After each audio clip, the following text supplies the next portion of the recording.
tous, aujourd'hui une petite vidéo avec un sujet très profond, très intéressant, d'une parole de Jésus, euh, qu'on lit littéralement comme ça et que je pense peu s'intéresse un peu en profondeur. On peut avoir un autre point de vue, si on peut dire ça, quand on va chercher vraiment en profondeur dans ce passage. Et c'est vraiment très profond. Juste avant de commencer, je voulais faire une petite intro pour dire que peut-être, je ne sais pas, parce que le Seigneur peut me donner plein de choses.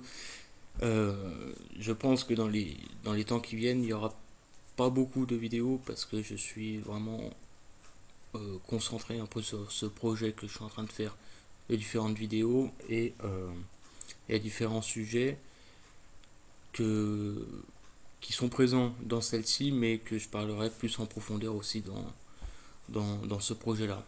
Je ne sais pas s'il sera terminé avant la fin de l'année, on verra bien, mais voilà, il se peut qu'il y a un peu moins de vidéos qui sortent dans les mois qui viennent, dans les semaines qui viennent. Donc, on va pouvoir commencer. Le premier précepte ou la première parole. Il y a différents noms qu'on pourrait lui donner, mais j'ai choisi cela. On va faire une petite lecture dans Marc 12, 29-30. Et Jésus lui répondit, le premier de tous les commandements est, écoute Israël, le Seigneur notre Dieu est le seul Seigneur. Et tu aimeras le Seigneur ton Dieu de tout ton cœur, de toute ton âme, de toute ta pensée et de toute ta force. C'est là le premier commandement. On va aller dans le Deutéronome, la première fois qu'il est cité, ce passage. Donc Deutéronome 6, 1, 6. Ce sont donc ici les commandements, les statuts et les droits que l'Éternel, votre Dieu, m'a commandé de vous enseigner, afin que vous les fassiez au pays dans lequel vous allez passer pour le posséder. Afin que tu craignes l'Éternel ton Dieu en gardant durant tous les jours de ta vie, toi, ton fils et le fils de ton fils, tous ces statuts et ces commandements que je te prescris, et afin que tes jours soient prolongés. Tu les écouteras donc, ô Israël, et tu prendras garde de les faire, afin que tu prospères, et que vous soyez fort multipliés au pays découlant le lait et le miel, ainsi que l'Éternel, le Dieu de tes pères, l'a dit. Écoute Israël, l'Éternel notre Dieu est le seul Éternel. Tu aimeras donc l'Éternel ton Dieu de tout ton cœur, de toute ton âme et de toutes tes forces. Et ces paroles que je te commande aujourd'hui seront en ton cœur. Donc on va s'attarder vraiment sur ce passage où Jésus répond aux scribes quand il retourne à Jérusalem avant d'être crucifié. Il y a beaucoup de scribes et de pharisiens qui viennent l'éprouver, lui poser des questions, et il y en a un qui lui demande quel est le premier commandement. Et donc Jésus lui dit, le premier commandement c'est écoute Israël, tu aimeras ton Dieu de tout ton cœur, de toute ton âme. On va s'attarder sur le verset 29. Le Seigneur, notre Dieu, est le seul Seigneur.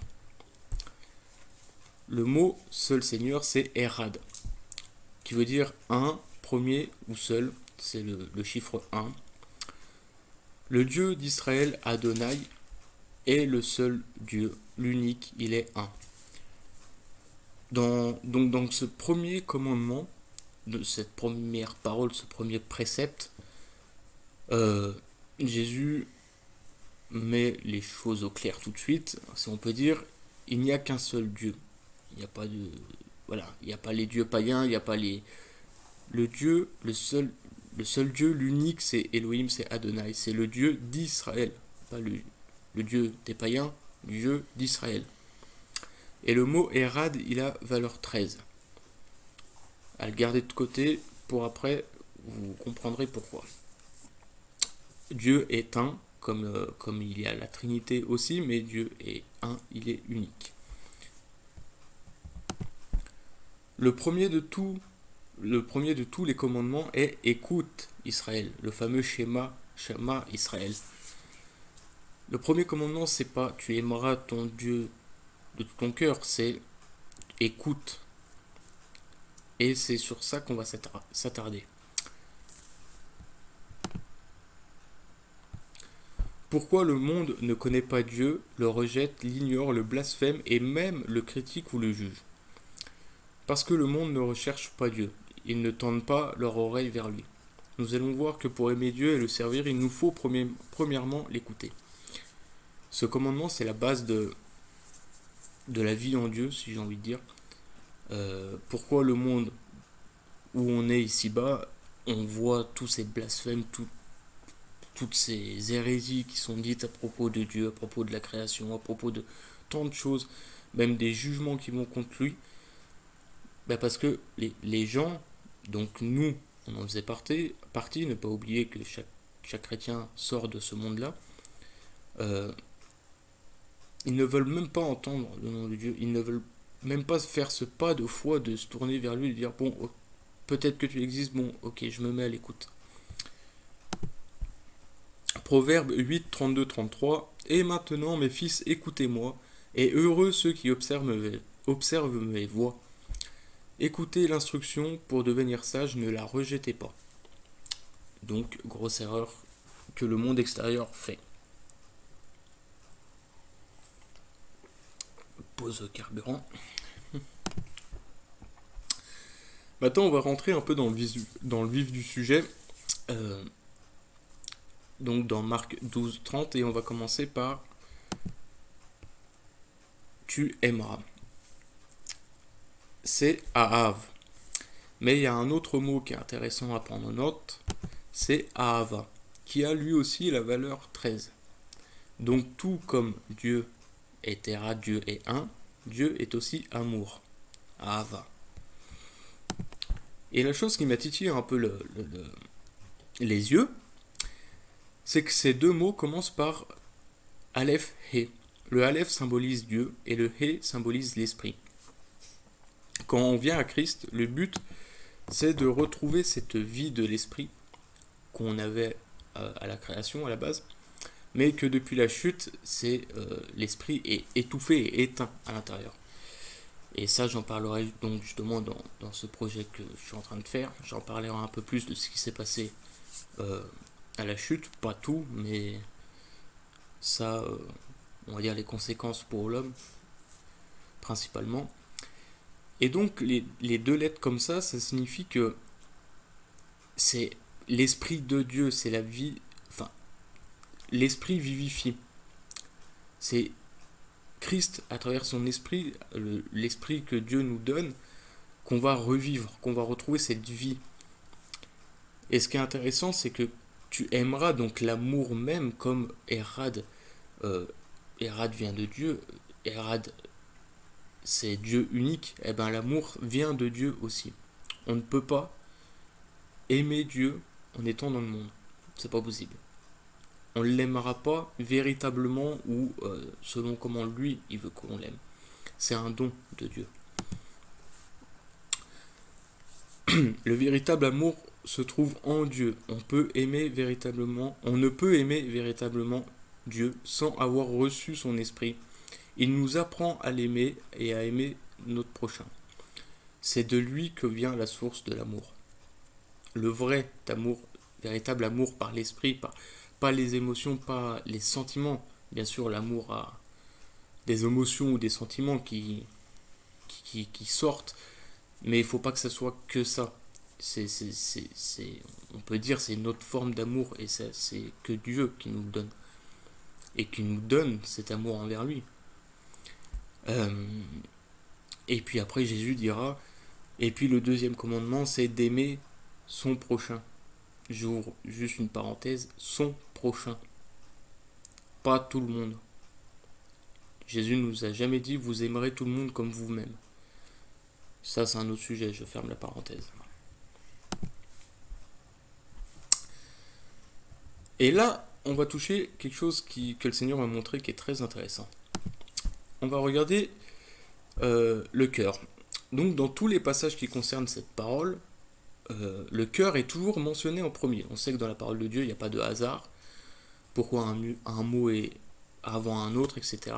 Et dans tous les passages où ce commandement est écrit, vous verrez toujours le cœur qui est écrit en premier, ensuite l'âme.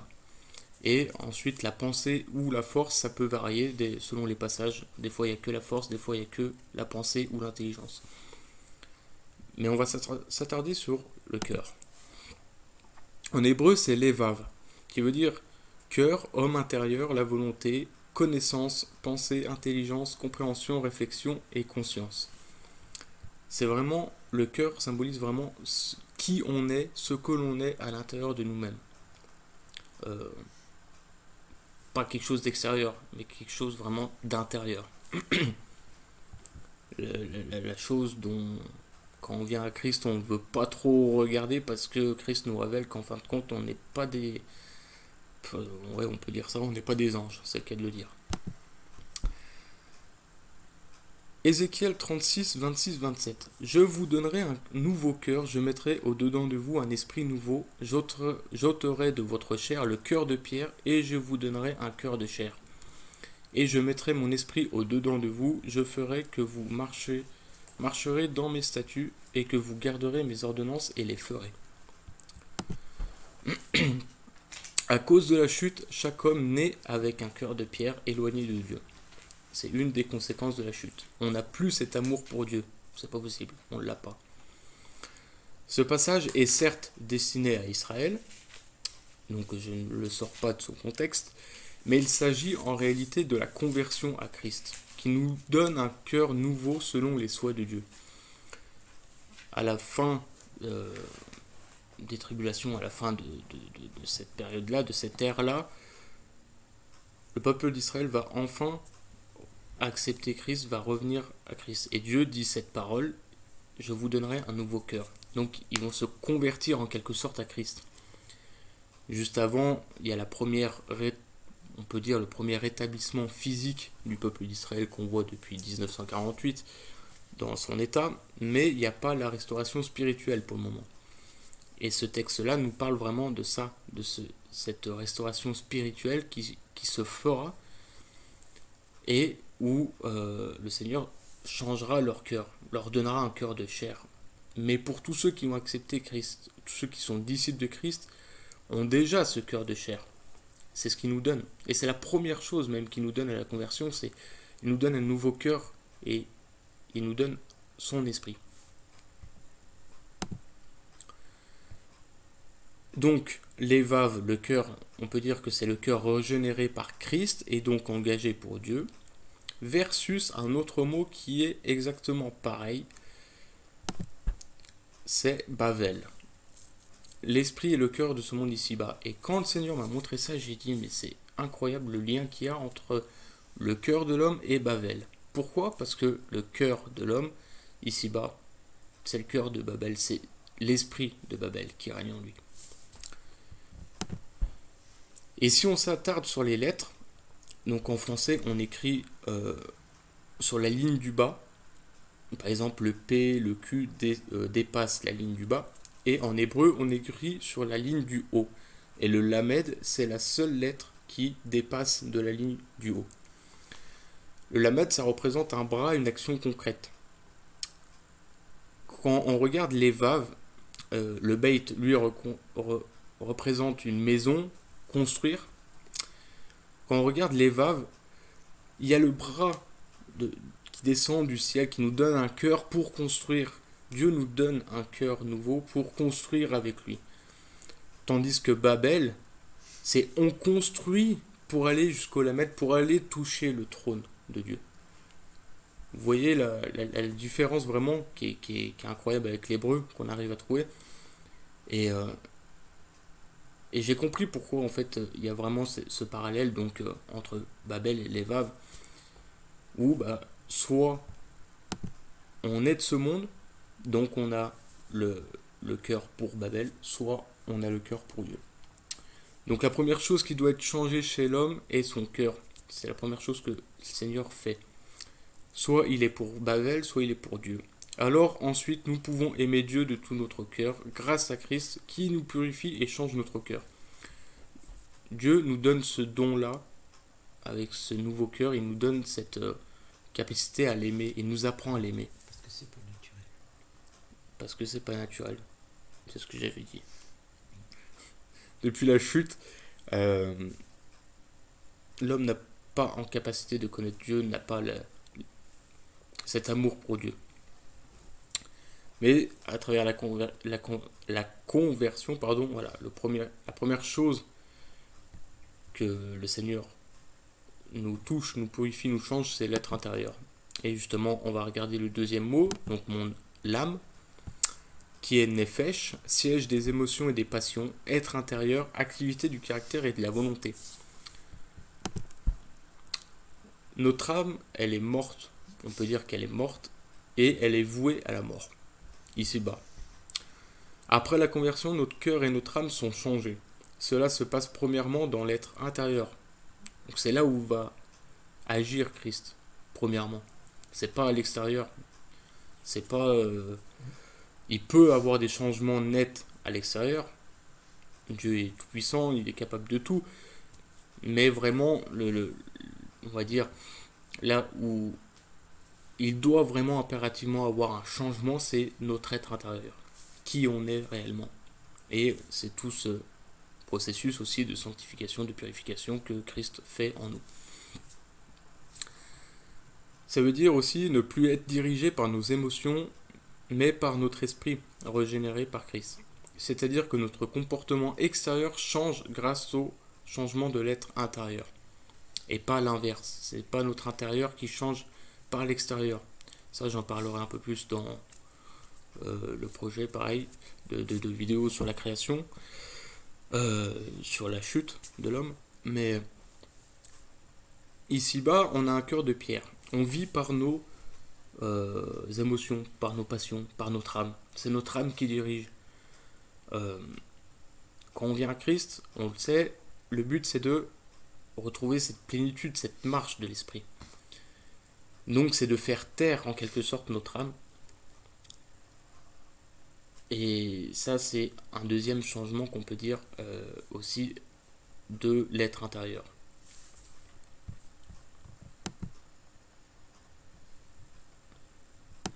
Maintenant, toute ta pensée, et ça c'est un mot qui m'a étonné, c'est sahal. Être ou avoir de l'intelligence, instruire, considérer, être circonspect. Et là où c'est intéressant, c'est la première fois que ce mot est employé, c'est encore une fois à la chute. En Genèse 3.6, la femme donc, voyant que le fruit de l'arbre était bon à manger et qu'il était agréable à la vue, et que cet arbre était désirable pour donner de la science, donc pour donner de l'intelligence, en prit du fruit et en mangea, et elle en donna aussi à son mari qui était avec elle, et il en mangea. La femme voit que le fruit était bon, donc par les sens. Une des erreurs d'Ève, c'est qu'elle s'est laissée diriger par son âme, par ses sens. Pour obtenir l'intelligence, seulement c'est Dieu qui instruit. C'est Dieu qui instruit et c'est lui qui devait lui apprendre, lui donner l'intelligence. C'est un don de Dieu. Tout comme le cœur de chair, c'est un don de Dieu. C'est Dieu on a l'impression qu'il devait, comme si c'était un reproche à Dieu, c'est pas le cas du tout. Mais c'est que donner la science, donner l'intelligence, c'était à Dieu de la donner, c'était pas à la femme de prendre, de décider, de choisir elle-même. Et on en parlera plus aussi dans le projet. Psaume 32,8. Là, c'est un psaume de David. Je te rendrai intelligent, m'a dit l'Éternel. Je t'enseignerai le chemin où tu dois marcher. Je te conduirai, mon œil sera sur toi. Voilà, tout simplement. C'est moi qui te donnerai l'intelligence, c'est moi qui t'instruirai. Le changement de l'être intérieur nous amène à retrouver ce pourquoi nous avons été créés, c'est-à-dire à être enseignés par Dieu. Il y a plein d'autres raisons, mais celle-ci en est une aussi. Aimer Dieu, c'est aussi lui laisser tout le champ libre pour qu'il puisse nous instruire. C'est de lui seulement que vient l'intelligence, la sagesse, le discernement, etc. C'est un don de Dieu. Tout comme le cœur de chair, tout comme l'esprit, tout comme le changement de notre âme. Tout ce que Dieu réalise en nous, c'est un don de Dieu. Ce n'est pas à nous j'ai envie de dire, de le faire ou de vouloir le faire, comme ça a été le cas pour la chute. Comme c'est le cas pour Babel. Aujourd'hui, Babel, on veut faire. On veut choisir ce qui est bon pour nous. On veut être comme des dieux. On veut avoir la connaissance. Et Dieu dit non, c'est moi qui vous apprends. Qu'est-ce que tu sais, toi, humain, si c'est bon ou pas pour toi? Par tes sens, tu juges que ça c'est bon. Mais c'est pas par tes sens que je veux que tu fonctionnes, c'est par l'esprit. Par l'esprit que moi je te donne. Il y a un exemple dans un roi Hmm. 3, 9. C'est la sagesse qui est demandée par Salomon. Et il lui dit, accorde-moi donc à ton serviteur un cœur intelligent pour juger ton peuple. Hmm. Donc déjà, Oui, puis en plus, un roi, combien? 3, 9. Un roi 3,9, une parole de Salomon, donc qui était roi. Accorde donc à mon serviteur un cœur intelligent pour juger ton peuple, pour discerner le bien et le mal. Car qui pourrait juger ton peuple, ce peuple si nombreux? Même Salomon, il voyait que par ses propres forces, il ne pouvait pas gérer le peuple et juger de ce qui était bon ou mauvais. Et c'est cette prière qu'il demande à l'Éternel. Donne-moi ton intelligence, donne-moi ta sagesse, toi, qui vient de toi, pas qui vient de moi, de mes sens. Dans Romains 12, 1, donc là on parle un peu parallèlement de la conversion depuis le début.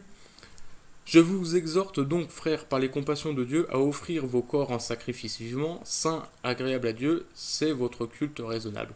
Et ne vous conformez point au présent siècle, mais soyez transformés par le renouvellement de votre esprit, afin que vous éprouviez que la volonté de Dieu est bonne, agréable et parfaite. C'est ce changement-là de tout donner à Dieu, on en parlera un peu plus loin, pour donner, pour être renouvellement de l'intelligence, c'est-à-dire recevoir l'intelligence et la sagesse de Dieu. Et il y a d'autres passages dans la Bible qui nous disent, par exemple, se vantant d'être sages, ils sont devenus fous. Eh ben, c'est l'esprit de Babel, justement. C'est tout ce processus-là de changer tout notre être intérieur, notre façon de voir, notre façon de penser. Et ça, c'est aimer Dieu.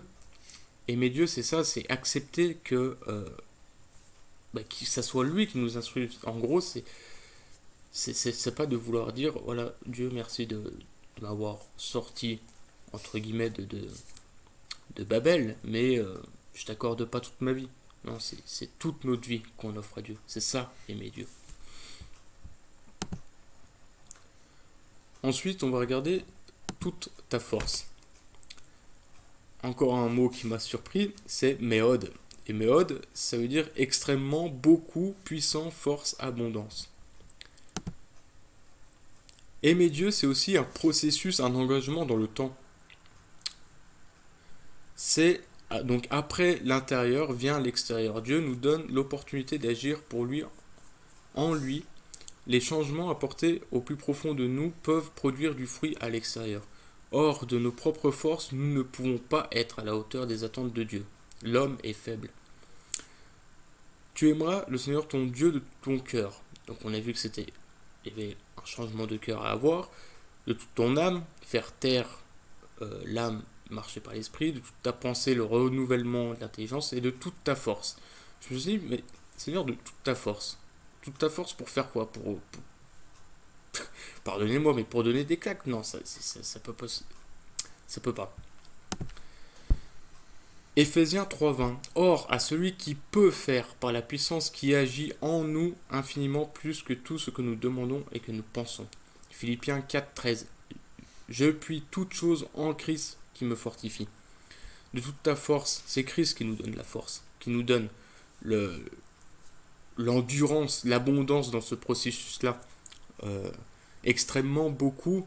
Méode, moi je le vois personnellement comme toujours plus. Je sais pas comment exprimer ça, mais je vois pas ça de la force concrète physique, je vois pas ça, mais je vois plutôt, voilà, donne tout ce que tu as dans ce processus-là, mais c'est-à-dire meurs à toi-même, laisse régner Christ en toi, que lui pourra toute chose, il est tout puissant.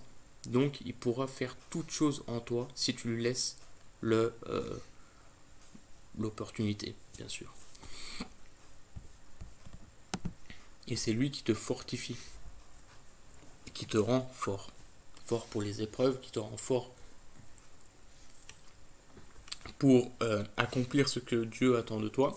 Et c'est à partir de là où je vois vraiment la différence. Après avoir été vraiment nettoyé à l'intérieur, c'est là qu'on va commencer à pouvoir toucher l'extérieur, selon les plans de Dieu, forcément. Donc là, j'ai marqué écouter, parler, agir. La véritable foi s'exerce en 3 axes. Écouter Dieu est sûrement l'axe le plus difficile à apprendre et à mettre en pratique.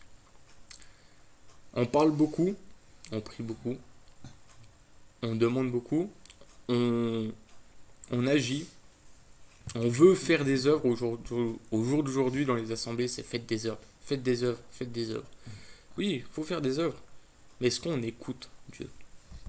C'est subtil parce qu'au début de la conversion, enfin quand on arrive à la conversion, c'est qu'on a écouté Dieu.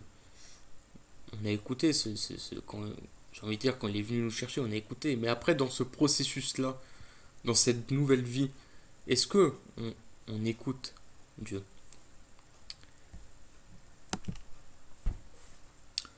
Pour aimer Dieu, il nous faut premièrement nous tourner vers lui. Donc c'est ce qu'on a dit, c'est la base de toute chose, c'est écouter Dieu. Déjà, premièrement, pour obtenir le salut.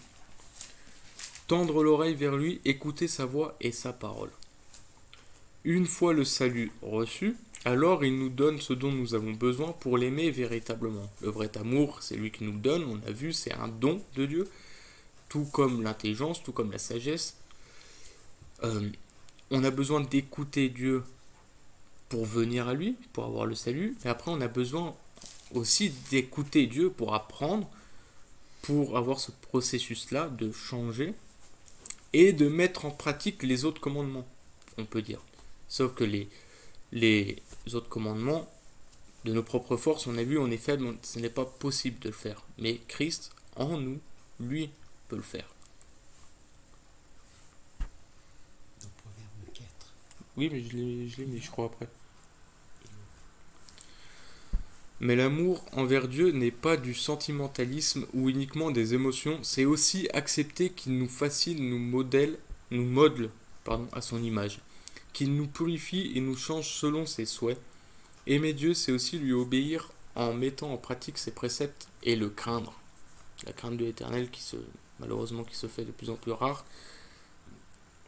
Et c'est aimer Dieu, c'est accepter de tout lui laisser pour que ce soit lui qui nous instruise, comme je l'ai dit, mais qui nous modèle, qui nous forme et qui nous mette là où lui il le veut. Écouter Dieu est la base de notre vie avec lui. Nous demandons beaucoup de choses, mais est-ce que nous cherchons à savoir ce que lui veut nous dire? Écouter Dieu, c'est accepter que lui passe avant nous. Écouter Dieu est le premier précepte qu'il nous demande. Écoute-moi, tout simplement. Et je terminerai par Romains 10, 17. La foi vient donc de ce que l'on entend, et ce que l'on entend vient de la parole de Dieu. La parole de Dieu qui est Christ. Donc voilà ce message que je voulais apporter aujourd'hui. On ne peut pas aimer Dieu, on ne peut pas agir pour Dieu de nos propres forces. Ce n'est pas possible, mais soyons à l'écoute de Dieu, donnons-lui toute notre vie pour que le Seigneur apporte les changements qu'il y a besoin pour pouvoir ensuite servir Dieu, l'aimer comme il veut qu'on l'aime. Comme je le disais, c'est pas que des émotions, que du sentiment, mais aimer, c'est l'adorer, c'est lui obéir, c'est l'écouter, c'est agir quand il nous demande d'agir, c'est se taire quand il nous demande de se taire. C'est un processus, c'est vraiment une vie, voilà. Mais l'écoute, et ça j'insiste sur ça parce que premièrement pour ma vie, c'est quelque chose vraiment vraiment spécial, vraiment difficile à discerner et à apprendre, c'est écoute.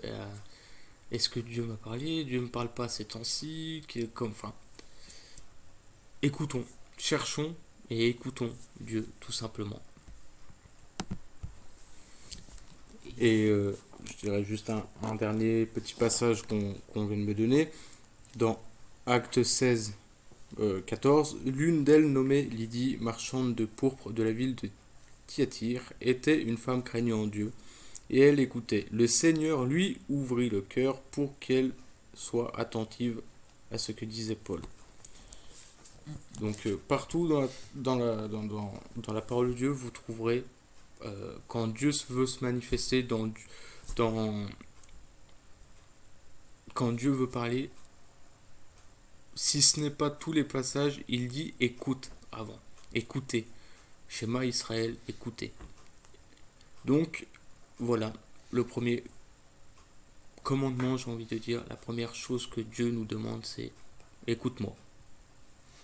Écoute-moi et ensuite, tout se passera bien. Donc, voilà, shalom à vous et puis que Dieu vous bénisse. À très bientôt.